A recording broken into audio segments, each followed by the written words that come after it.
Phone गरेको कुन म्याडमले? यहाँ हाम्रो मानन्दर ताम्राकार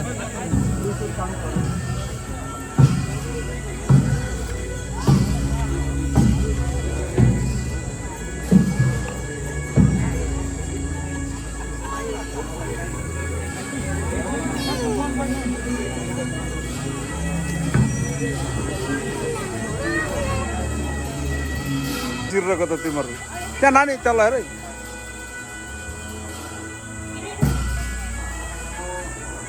एकचोटि घुमी भइहाल्छ नि।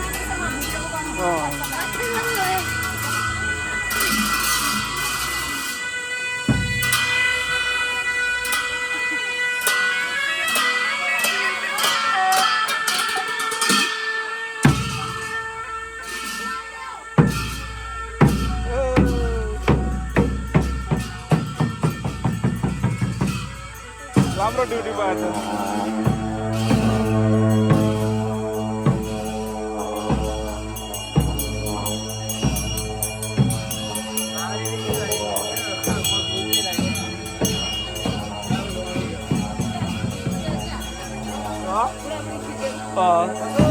Langsung.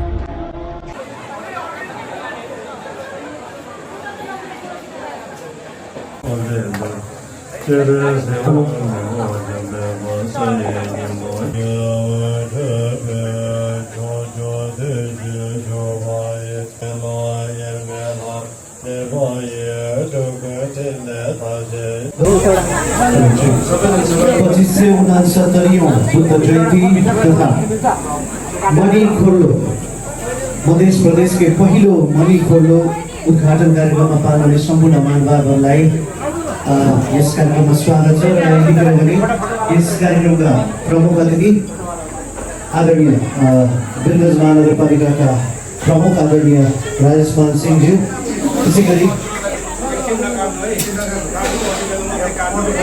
यस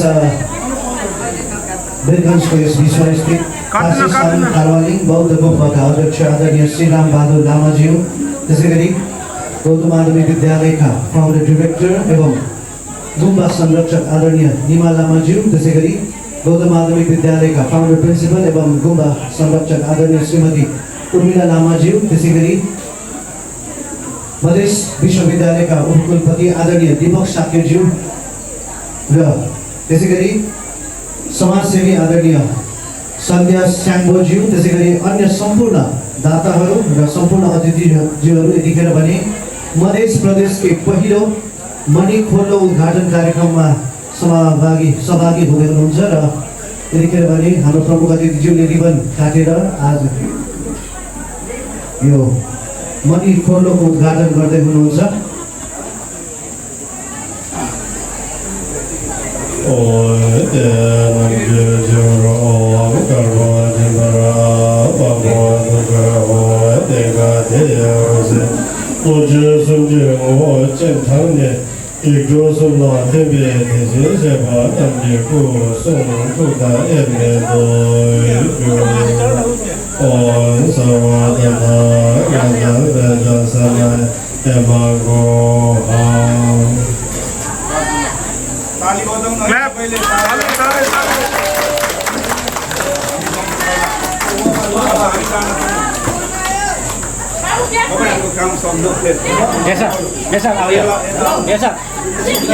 डोरी यहाँ यहाँबाट 100 करोड 100 करोड मन्त्रहरूले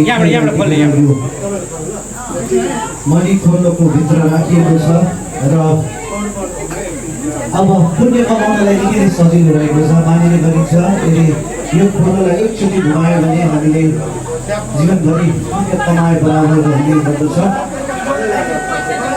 र मणि खोलोको महत्त्वबारे म तपाईँहरूलाई बताउन चाहन्छु। यतिखेर यस मन्त्रमा शक्ति ओमानी तन्ले हो जस्ता मन्त्रहरू हजारौँ र लाखौँ पटक प्रत्येक पटक घुमाउँदा जपिएको मानिन्छ। पाप तथा नकारात्मक कर्म शुद्ध पार्छ र खोलो घुमाउँदा मन वचन र कर्मका दोषहरू पनि शुद्ध हुन्छ। प्रत्येक पटक घुमाउँदा जपिएको मानिसलाई बाटो बनाइदिनको लागि म विनम्र अनुरोध गर्न चाहे।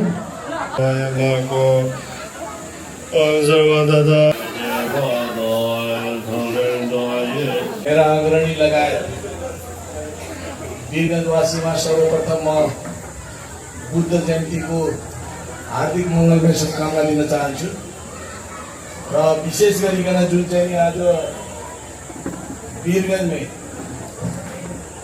मध्य प्रदेशकै पहिलो जुन मणि खोलो यहाँ ओपनिङ भएको छ यो जिम्मेवारीमा यसको कार्य चाहिँ नि यही श्रावण महिनादेखि सुरु हुन्छ। यो कुरो पनि यहाँमा जानकारी गराउन चाहन्छु र पक्कै पनि तपाईँहरूले अर्को बुद्ध जयन्ती 25औं 70औं बुद्ध जयन्तीको बेलामा यो डाँडाको स्वरूप परिवर्तन भएको चाहिँ नि अनुभव गर्नुहुनेछ र देख्नुहुनेछ भन्ने विश्वास राखेको छु।